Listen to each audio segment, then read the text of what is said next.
Sabyagorana. Nawe wadagira. Sabyagorana. Uwo ngo nyagenda ajye kuryama pe. Ajye kuryama cyangwa ajafite kandi kazi. Ngaho nabyuka nyereka iki kintu. Ndavuze ngo Nyakso najye kuryama. Ngaho nabyuka nyereka kino kintu. Nyakso jya kuryama mfite ubushobozi bwo kuvuga ngo jya kuryama. Iki?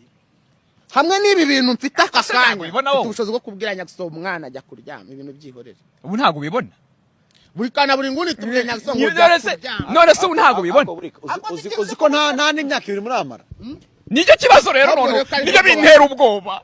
Nibyo bintera ubwoba badufite. Utinyuka ukavuga Nyakso ngo Nyakso ni ibintu muvuga rero wakoze sinari impari ariko jya kuryama iyo bigeze ku bihembo ntago muzi ari hisi akora iki niki kibigaragaza se jya kuryama Nyakso ni ndubizi kibyo bintu yabikoze nyine wize uvuga ngo hari amafaranga babigura nawe urakennye nyine niba udafite amafaranga yagura wadi ubu ngenda kuje kubivuga ati shakira umugore wibyibuhira umere neza wirongorera umere neza k'ibintu byihorere jya kuryama buri kana buri nguni dore ikintu kikuryamisha uracyafite umukoro uracyafite ikintu byinshi byo gukoza umbwa ukoze imyaka 10 jya kuryama bro nize ko wanyumvisha ngohaye message we watanga ni iyihe message natanga kwambara ipantaro ya so ntibikugira umugabo wa nyoko. Okay, murakaza neza kuri YouTube channel ya Official Kozi no mugwanyu iradukunda Jiva. Abo maze kumva rero nuwo bita buri kantu na buri inguni.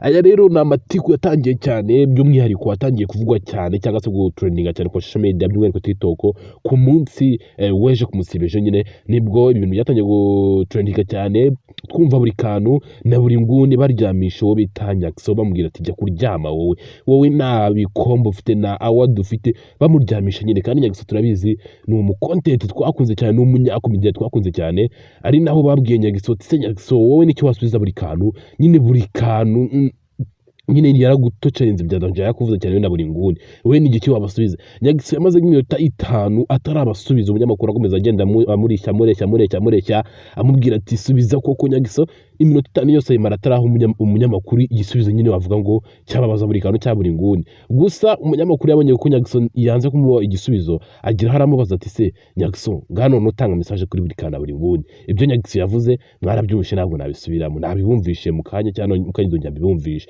ubundi ibingibi aya makimbirane ya Nyakso na buri kantu buri nguni yatangiye ryane ngiye nabyo nkavuga ati se aba bantu ntabwo baziranye na hantu bajya baho nyine ubwa mbere nimbonye buri kantu buri nguni batukanya Nyakso cyangwa se bamubwira biriya bintu pe naravuze ati rero reka nshaka amakuru ndebe ikintu bapfuye ubundi ndakeka mwese mwibuka cyagiye buri kantu na buri nguni ni buri kantu bamufunga nyine bya bintu byaravuzwe cyane ngo yakingiranye umukobwa ibiki n'ibiki biriya bintu murabyibuka biriya bintu rero bimaze gutrendinga cyane Nyakso barabimubwiye yagiye kuri 3DT TV murazi cyane n'ikinyamakuru nacyo kinoze cyane baramubaza ati se Nyakso ikambakemo kavido mundi mukarebe mubwire ati se koko hano hari ikosa Nyakso yakoze kuba yaravuze ibingibi reka nzimbakiramo agakoza ngiye niho hantu Nyakso aherukira kuvuga kuri buri kantu buri nguni ubu se namwe mwumva iyi video hari ikosa hari ikintu kibi Nyakso yavuze nabi buri kantu cya buri nguni Karero mbanze mbareke mwumva ku video munyumvire wowe wumve witonze nurangiza ujajinga nyuma uvuga ati wa mugani Nyakso wavuze nabi buri kantu niyo mpamvu bari kugukorera ibingibi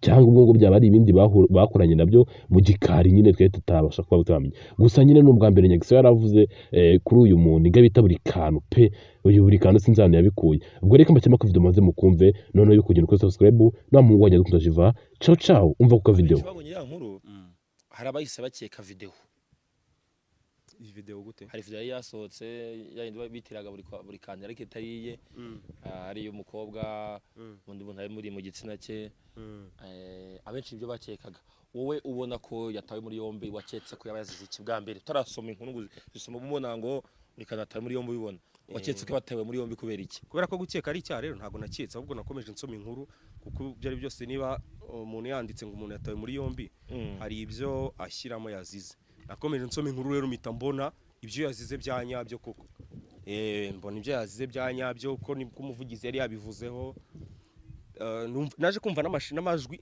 arimo arabivuga kuri telefone ni citamuhamagaraga me citamuhamagaraga yego ndabyumva numva ibyo yazize nabyumvishe nyine gutyo kabisa. Nyine ni ibyago bibaho, ni ibyago, umuntu wese agira ibyago nyine bikamugwirira kuko nta muntu wakifuriza undi gufungwa.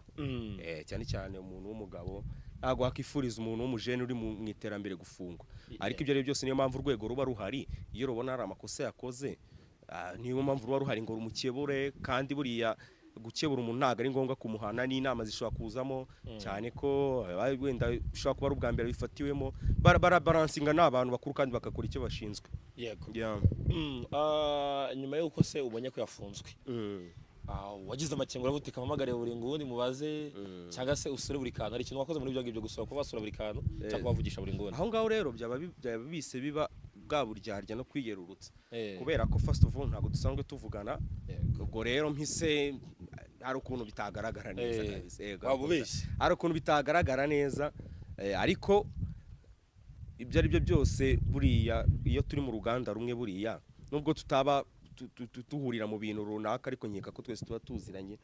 Umuntu agize abonye umwanya kabisa yanyarukira bibari bishoboka. Nabonye Jack ari kuvuga ko yamusuye, ni igikorwa cyiza rwose. Nanjye mukadajyana na Pastor Claude. Nawe urajyayo? Après midi. Okay, on est fresh kabisa.